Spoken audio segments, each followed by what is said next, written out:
সন্ত্রাসে পরপর মদত পাকিস্তানের, আরেকদিকে সাইবার হানার ব্যর্থ চেষ্টাও দেখা যাচ্ছে পাকিস্তানের তরফে। দেখো একবারই নানাভাবে পাকিস্তানের তরফ থেকে দেখা যাচ্ছে যে ফের নানাভাবে ভারতীয় সেনাবাহিনীকে টার্গেট করা হচ্ছে। তুমি একটু আগেই দেখেছো যে ভারতবর্ষের বিভিন্ন টোল প্লাজায় সেনাবাহিনী পরিচয় দিয়ে পাকিস্তান থেকে ফোন করে সেখান থেকে তথ্য জানার চেষ্টা চলছে। কি ধরনের তথ্য? ভারতীয় সেনাবাহিনীর মুভমেন্ট সংক্রান্ত তথ্য জানার চেষ্টা চলছে। ঠিক একইভাবে আবার যেটা দেখা গেল যেবারে সাইবার অ্যাটাকের চেষ্টা শ্রীনগরের আর্মি পাবলিক স্কুলে এবং রানীক্ষেতের আর্মি পাবলিক স্কুল সহ 4টে জায়গায়, 4টের বিভিন্ন আর্মির জায়গায় সেখানে সাইবার অ্যাটাকের চেষ্টা করা হয়েছে। 4টে ক্ষেত্রে এই সাইবার অ্যাটাক প্রতিহত করা সম্ভব হয়েছে, কিন্তু প্রত্যেকটা জায়গায় পাকিস্তানের দিক থেকে এই সাইবার অ্যাটাকের চেষ্টা চলছে। অর্থাৎ একদিকে সাইবার অ্যাটাক, সেখান থেকে তথ্য সংগ্রহের চেষ্টা, এই কারণেই সাইবার অ্যাটাক বলে গোয়েন্দারা সন্দেহ করছেন। দ্বিতীয়ত কি বিভিন্ন টোল প্লাজা থেকে আর্মির গতিবিধি সংক্রান্ত নানান তথ্য সংগ্রহের চেষ্টা। অর্থাৎ কারণটা কি হতে পারে? গোয়েন্দারা মনে করছেন দুটো কারণ হতে পারে এই সমস্ত তথ্য সংগ্রহের চেষ্টা দিয়ে। এই তথ্য তারা মূলত কি চাইছে? আর্মির গতিবিধি এবং আর্মির কার্যকলাপ সংক্রান্ত নানান তথ্য পাকিস্তান থেকে সংগ্রহের চেষ্টা চলছে। কখনো ভুয়ো পরিচয়ে ফোন করে তথ্য সংগ্রহের চেষ্টা চলছে, কখনো সাইবার অ্যাটাকের মাধ্যমে এই চেষ্টা চলছে। কেন? গোয়েন্দারা মনে করছে দুটো কারণ হতে পারে। এক, ফের পাকিস্তান নতুন কোনো ষড়যন্ত্র করছে এবং ষড়যন্ত্র করে নতুন কোনো হামলার পরিকল্পনা করছে, এই রকম একটা আশঙ্কা রয়েছে। সেই কারণে এই ধরনের তথ্য সংগ্রহের চেষ্টা চলছে। অর্থাৎ ফের পাকিস্তানের তরফ থেকে কোনো ষড়যন্ত্র করা হচ্ছে, এরকম একটা আশঙ্কা রয়েছে। দ্বিতীয়ত পাকিস্তান ভয় পাচ্ছে যে এই পেহেলগাঁওয়ে জঙ্গি হামলার ঘটনার পর ভারত বড় সড়ো প্রত্যাঘাত আনবে। সেই প্রত্যাঘাত কখন আনতে পারে ভারত, কোন দিক থেকে সেই প্রত্যাঘাত আসতে পারে, কিভাবে সেই প্রত্যাঘাত আসতে পারে, সেই সম্পর্কে আগাম তথ্য সংগ্রহের জন্য পাকিস্তানের তরফ থেকে তারা সক্রিয় হয়ে উঠেছে। পাকিস্তানের বিভিন্ন এজেন্সি সক্রিয় হয়ে উঠেছে, বিভিন্নভাবে তারা তথ্য সংগ্রহের চেষ্টা চালাচ্ছে। এইটা গোয়েন্দারা দ্বিতীয় কারণ হিসেবে মনে করছেন। যাই হোক না কেন, ভারতবর্ষের বিভিন্ন গোয়েন্দা সংস্থা সহ সেনাবাহিনীর বিভিন্ন এজেন্সি এখন যেভাবে সক্রিয় হয়ে উঠেছে, পাকিস্তানের বিভিন্ন এই ধরনের অপচেষ্টাকে তারা সহজেই প্রতিহত করতে পারছে। এখন শুধু অপেক্ষা ভারতবর্ষ কখন কিভাবে পাকিস্তানকে সমুচিত শিক্ষা দেয় এই পেহেলগাঁও জঙ্গি হামলার ঘটনার পাল্টা প্রত্যাঘাত হিসাবে তারা কোথায় কখন কিভাবে প্রত্যাঘাত আনে। কারণ এইটা দেশের গোয়েন্দারা এবং অন্যান্যরা মনে করছেন যে সমস্ত জঙ্গি সংগঠনগুলো পিওকের মাটিকে ব্যবহার করে বা পাকিস্তানের মাটিকে ব্যবহার করে ভারতবর্ষের বিরুদ্ধে পাকিস্তানের মদতে ষড়যন্ত্র করছে এবং বারবার আঘাত হানছে, তাদেরকে একটা সমুচিত শিক্ষা দেওয়ার প্রয়োজন আছে। এই জন্যই দরকার বড় সড়ো প্রত্যাঘাত, এরকমটাই গোয়েন্দা বাহিনীর অনেকে মনে করছেন। এখন কখন সেটা কিভাবে হয় সেটা এখন শুধু সময়ের অপেক্ষা বলেই অনেকে মনে করছেন। ধন্যবাদ অতুল।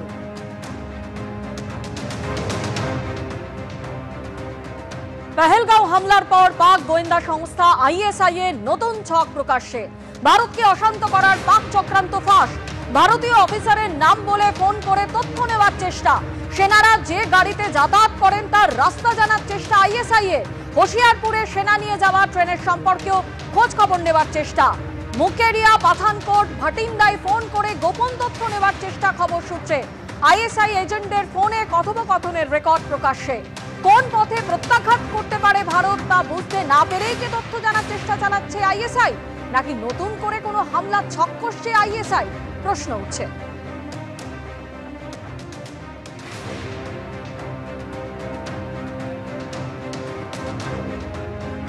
इधर ये स्टेशन पे ही है?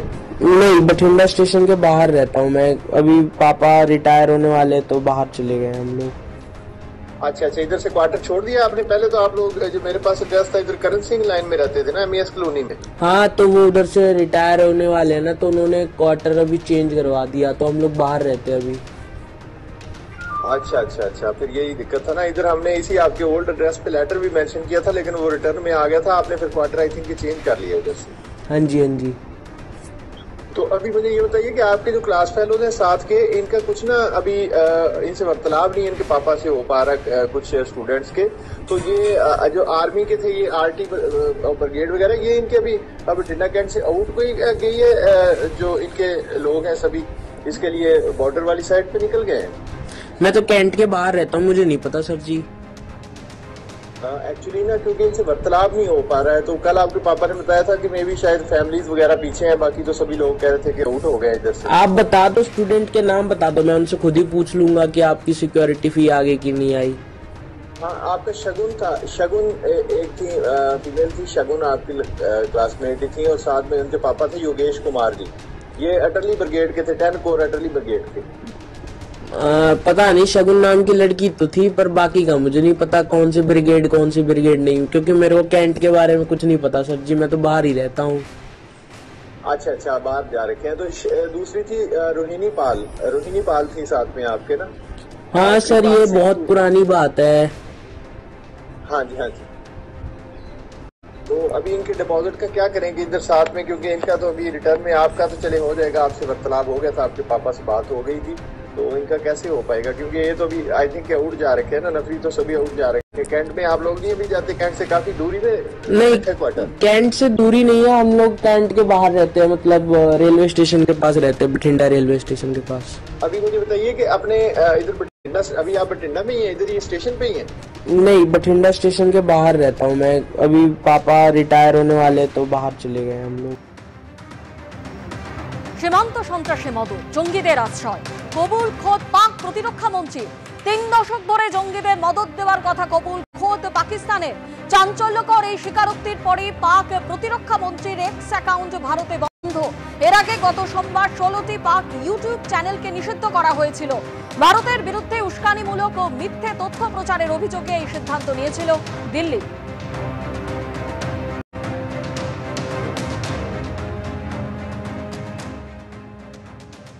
अगर हमारे शहरों में हमारे सिटीजन्स जो हैं वो महफूज ना हुए, अगर उन पे अटैक हुआ, तो ये इंडिया के सिटीजन्स भी जो है महफूज नहीं रहेंगे। আর এই নিয়ে আমরা কথা বলেছিলাম প্রাক্তন সেনাকর্তা কর্নেল পৃথ্বীরঞ্জন দাসের সঙ্গে।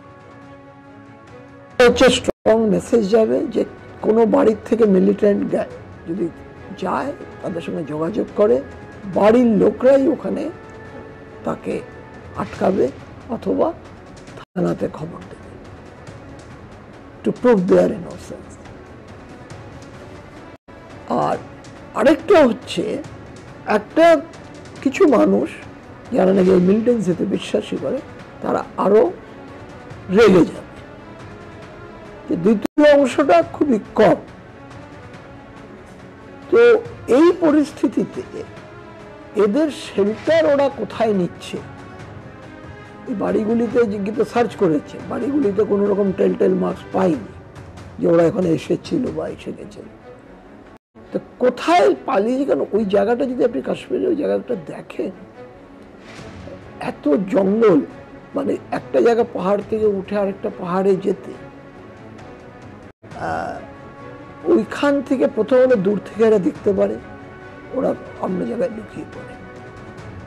দ্বিতীয় কথা হলো, যদি রাত্রিবেলা যান নাইট ভিশন ডিভাইস নেই, তখন প্রচুর কুকুর থাকে ওইসব এলাকায়।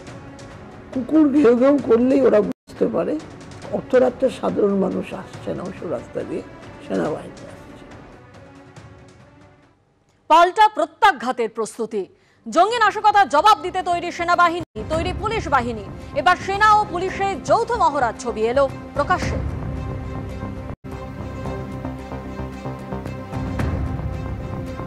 পাল্টা প্রত্যাঘাতের প্রস্তুতি এবং কবে ভারত জবাব দেয় সেদিকেই কিন্তু তাকিয়ে রয়েছে গোটা ভারতবাসী। জঙ্গি নাশকতার জবাব দিতে তৈরি সেনাবাহিনী, তৈরি পুলিশ বাহিনীও।